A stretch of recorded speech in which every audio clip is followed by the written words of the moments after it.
ദൈവത്തിൻ്റെ തന്നെ തിരുനാമത്തിന് മഹത്വം ഉണ്ടാകട്ടെ. കർത്താവിൽ പ്രിയ വിശ്വാസികളുടെ സമൂഹമേ, പരിശുദ്ധ സഭ നോമ്പാകുന്ന വലിയ തീർത്ഥയാത്രയിൽ ആണ്. ഈ നോമ്പിലൂടെ നാം യാത്ര ചെയ്യുമ്പോൾ നമ്മുടെ ആരാധനകളിലും നമ്മുടെ പ്രാർത്ഥനകളിലും നമ്മൾ ഉപയോഗിക്കുന്നതായ ഗാനങ്ങളും പ്രാർത്ഥനകളുമൊക്കെ നമ്മുടെ ജീവിതത്തിലേക്ക് വെളിച്ചം വീശുന്നതായി തീരട്ടെ എന്ന് ആമുഖമായി ഓർമ്മിപ്പിക്കുകയാണ്. ഇന്ന് നിങ്ങളോടൊപ്പം പങ്കുവയ്ക്കുവാൻ ആഗ്രഹിക്കുന്നത് വലിയ നോമ്പിലെ ആരാധനാക്രമത്തിൽ വ്യാഴാഴ്ച 9-ാം മണി നമസ്കാരത്തിൽ നമ്മൾ ഉപയോഗിക്കുന്നതായ മാർ യാക്കോബിന്റെ ഒരു ബോവൂസായുണ്ട്. അതിൻ്റെ 2-ാമത്തെ സ്റ്റാൻസയിൽ നമ്മൾ ഇപ്രകാരമാണ് പാടുന്നത്: നോമ്പേൽ പോനെ ദീനന്നു വിളിച്ചന്നം നൽകൂ, പോറ്റു പിഞ്ചെന്നിങ്ങു വരാനായി കാത്തിടാതെ, പോയിടാ കർഷകരുടെ പിമ്പെ ആക്കേദാരം, പ്രാപിക്കുന്നു വിത്തു വിതപ്പോൻ കേദാരത്തെ. കർത്താവിൽ പ്രിയരെ, നോമ്പ് എന്ന് പറയുന്നത്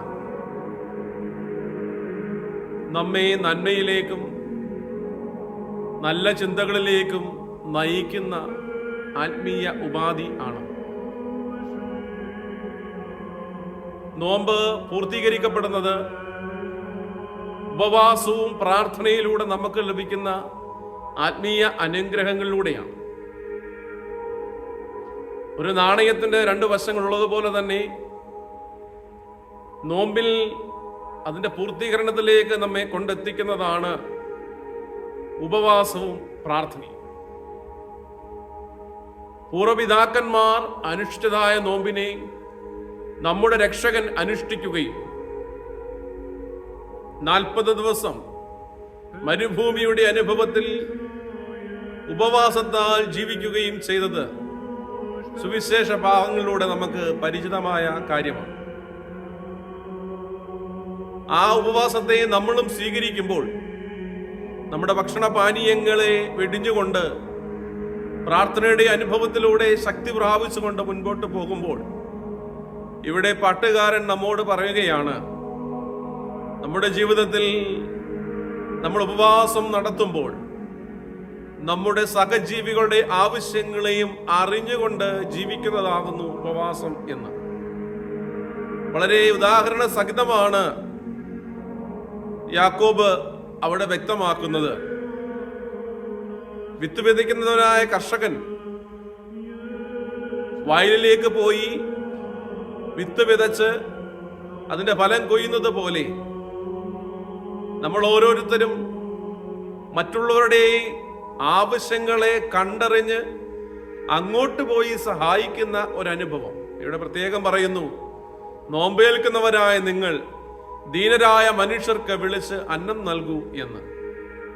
മറ്റുള്ളവരുടെ വിശപ്പിനെ അടക്കുക.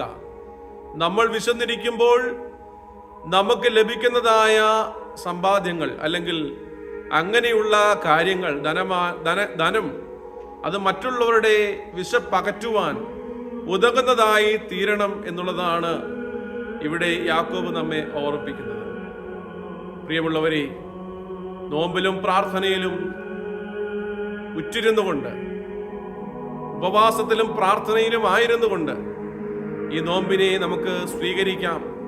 അത് സമാധാനത്തോടെ നമ്മുടെ ജീവിതത്തിലേക്ക് കടന്നു വരികയും കൂടുതൽ സമാധാനങ്ങൾ നമ്മുടെ ജീവിതത്തിൽ ഉണ്ടാക്കുകയും കൂടുതൽ ആത്മീയ ഉണർവുകൾ നമ്മുടെ ജീവിതത്തിൽ ഉണ്ടാകുവാൻ ഇടയാക്കുകയും ചെയ്യട്ടെ എന്ന് പ്രാർത്ഥിക്കുന്നു, ആശംസിക്കുന്നു.